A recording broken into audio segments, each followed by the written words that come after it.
Bonjour et bienvenue, je vous propose de peindre ensemble ce paysage d'hiver et de voir qu'on n'utilise pas les mêmes couleurs selon les saisons. Et donc là on va peindre un paysage qui est froid, enfin avec des couleurs froides, puisque c'est une journée d'hiver où il fait froid. Donc on a protégé en dessous de la ligne d'horizon avec du liquide de masquage. Et donc là on va commencer par faire un lavis avec du bleu et de la terre de sienne naturelle. Donc, il y a deux façons de faire. Soit vous faites votre ciel, vous arrêtez aux 2/3, sans le lavis quand vous descendez. Comme on ne recharge pas de peinture, la couleur s'éclaircit. Soit vous faites ça, vous posez votre bleu, vous laissez sécher. Et ensuite, vous passez à terre de sienne, vous faites exactement la même chose en sens inverse et en partant du bas de la ligne d'horizon. Soit vous faites comme j'ai fait, c'est-à-dire que quand vous arrivez aux 2/3, vous rincez le pinceau, vous passez juste au lieu de tremper dans la peinture juste avec de l'eau, enfin essorer le pinceau quand même, de manière à ce que en fait on ait le bleu et l'équivalent du jaune, puisque la terre de sienne c'est de la famille du jaune, qui se frôle mais n'entre pas en contact. Sinon vous allez avoir même pas du vert en fait, vous allez avoir une couleur un peu. Voilà, donc ça c'est comme vous préférez. Et donc moi dans l'humide, avant que le jaune ne sèche, j'y ai fait quelques petites touches de rose Garance très très pâle, parce que de même que le bleu, le ciel est pâle de manière à faire ressortir la végétation d'hiver déjà. Et ensuite, parce que le ciel en hiver, il est d'un bleu bien moins intense que l'été.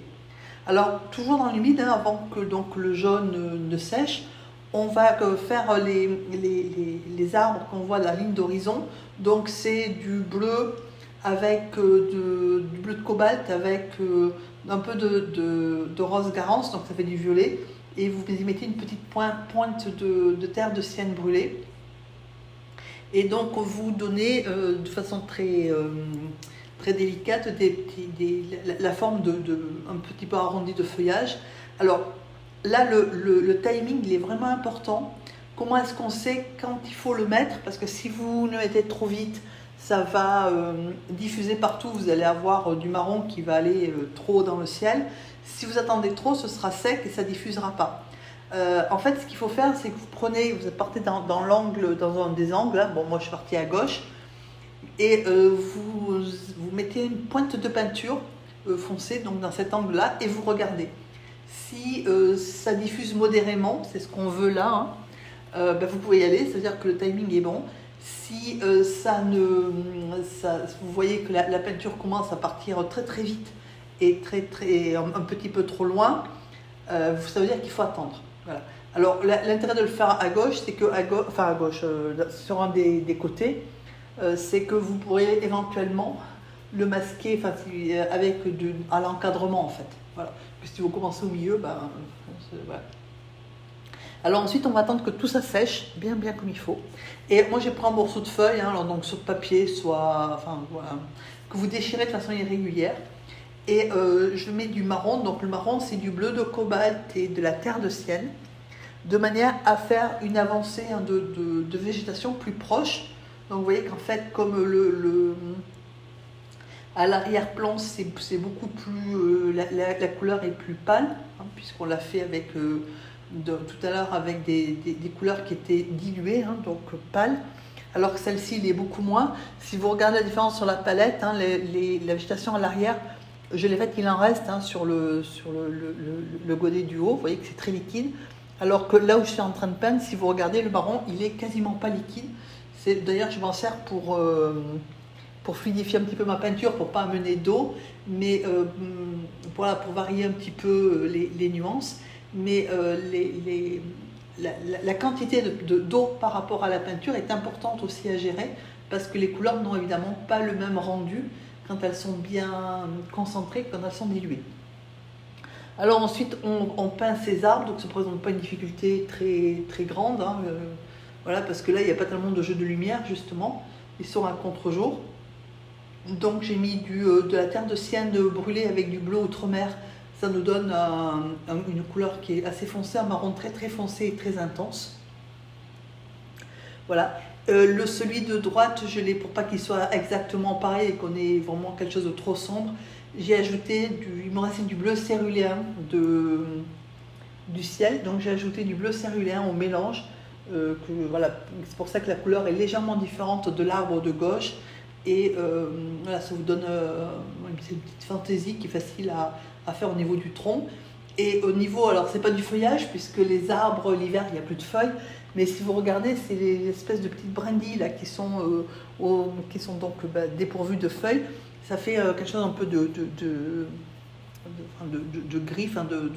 Donc moi je l'ai suggéré avec, donc c'est la même couleur hein, que le gris de tout à l'heure, celui de l'arrière-plan, très dilué à l'éponge, doucement, de manière à faire, voilà, à habiller un petit peu les branches.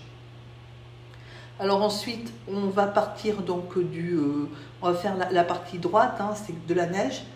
Donc on considère que la neige reflète en fait une partie du ciel.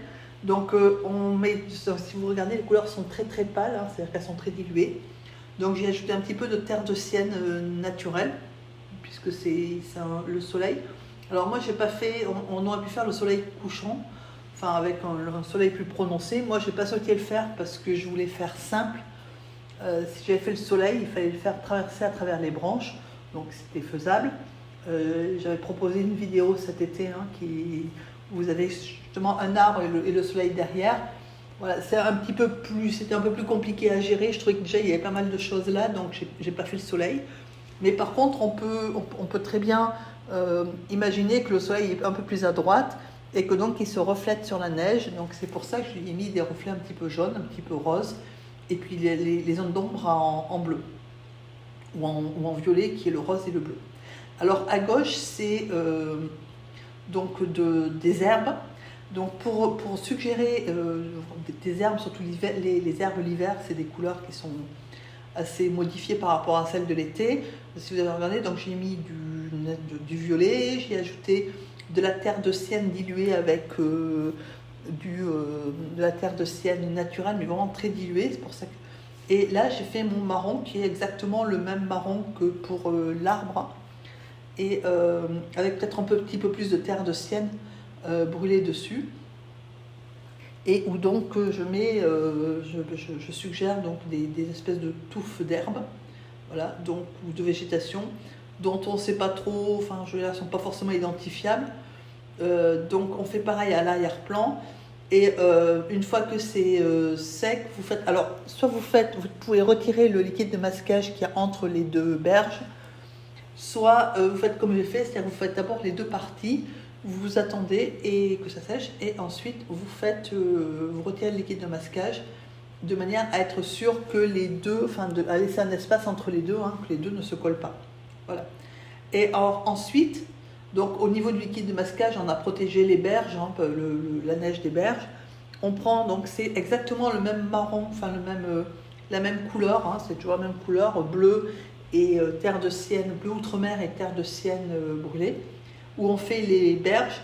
Alors, en sachant qu'il faut que ça soit irrégulier, hein, puisque c'est des berges, et tant que les berges, qu'est-ce qu'on vient de faire, ne sont pas sèches, sont en train de sécher, je viens d'humidifier en fait le cours d'eau, et je vais donc en fait mettre l'eau dans l'humide, en sachant que forcément, comme les berges, on vient de les faire, hein, elles sont humides, ça va diffuser un petit peu. Voilà. Alors après, avec le recul, je trouve que j'ai mis un petit peu, voilà, la couleur là, elle est un peu trop prononcée au niveau de l'eau. Voilà. Après, je veux dire, on peut toujours imaginer que le soleil est plus à droite et qu'il se reflète. Bon, ça apporte aussi une touche de couleur, hein, donc, alors, c'est une eau c'est un cours d'eau qui est peu profond, donc l'eau elle n'est pas bleu. Il y a un fond dessous qui est apparent. Et donc c'est avec du bleu céruléen, hein, que je complète.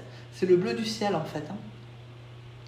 Très dilué, auquel j'ai ajouté, alors selon les endroits, un petit peu de violet, et puis donc la terre de sienne naturelle, et puis le rose garance.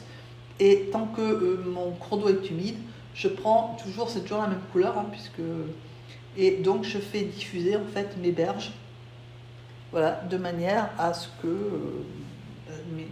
mes berges et leurs reflets soient faits dans l'humide. C'est plus fait, enfin, ça évite de rouiller. Après, si vous voulez pas les faire tout de suite, il faut laisser sécher.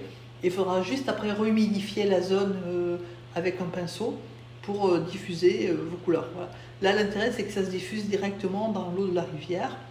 Et au niveau des reflets, vous prenez un pinceau plat, donc bien essoré, et vous balayez délicatement de manière à donner le mouvement en fait du reflet qui est vertical. Voilà. Et ensuite, vous comblez la différence. Alors, soit vous le faites à sec, soit vous pouvez le faire là avec de la peinture un peu plus, avec moins d'eau, de manière à faire la délimitation entre les berges et l'eau, enfin la partie terre et d'eau. Voilà. Alors si vous avez trop enlevé de peinture, vous trouvez que c'est trop pâle, voilà, on le rajoute soit toujours dans l'humide, soit à sec. Et après, va falloir laisser sécher. Et donc là, on peut suggérer quelques mouvements de l'eau, mais voilà, après ça, c'est une question d'envie et de goût. Si vous voulez suggérer un petit peu de mouvement dans ce petit cours d'eau ou pas. Voilà. Donc après, on va s'occuper en fait de renforcer un petit peu quelques touffes de végétation, surtout au loin, au niveau des herbes. Donc au niveau des herbes, voilà, ça donne une couleur un peu, des couleurs d'automne ou d'hiver plutôt, qui ne sont pas trop définies, qui sont donc le marron, la terre de sienne brûlée, la terre naturelle. Alors là, en fait, c'est toujours le même marron. Si vous avez vu, j'ai essuyé mon pinceau sur un chiffon, ou bien vous pouvez faire sur le papier, évidemment pas là où on peint, de manière à travailler à sec et à faire des traces dans la neige, puisque j'ai retiré mon liquide de masquage. Et donc là, je suis en train de suggérer les traces, ou bien la neige qui commence à fondre et où affleure un petit peu ce qu'il y a dessous, en fait. Voilà. Donc là, vous le faites comme vous en avez envie. On essaie de suggérer aussi que c'est un bord de rivière. Voilà. Et là, on va refaire de la couleur propre, qui est donc du violet. Donc au niveau du violet, vous le dosez si vous voulez plutôt du mauve ou du violet plus foncé. Moi, je vais faire l'ombre de la neige. C'est pour ça que j'ai mis du violet. Enfin, c'est un violet qui tire plus vers le bleu. Et quand c'est de l'ombre entre guillemets un peu plus éclairé, j'ai mis du bleu de cobalt directement. Voilà. Et donc là, on va commencer à faire des petites herbes. Alors les petites herbes, vous les faites avec du marron, avec du violet selon les endroits un petit peu, avec la terre de sienne, voilà, et les deux terres de sienne mélangées. Et puis à un moment donné, pour aller faire des herbes sur la partie qui est la plus foncée, vous prenez du blanc de titane ou de la gouache, vous y mélangez un petit peu de terre de sienne et un petit peu de jaune. Et comme ça, vous allez pouvoir faire votre végétation par-dessus, en fait. Voilà. Et ensuite, la végétation, comme vous la sentez, comme vous avez envie de la faire. Voilà, donc je vous souhaite une excellente journée.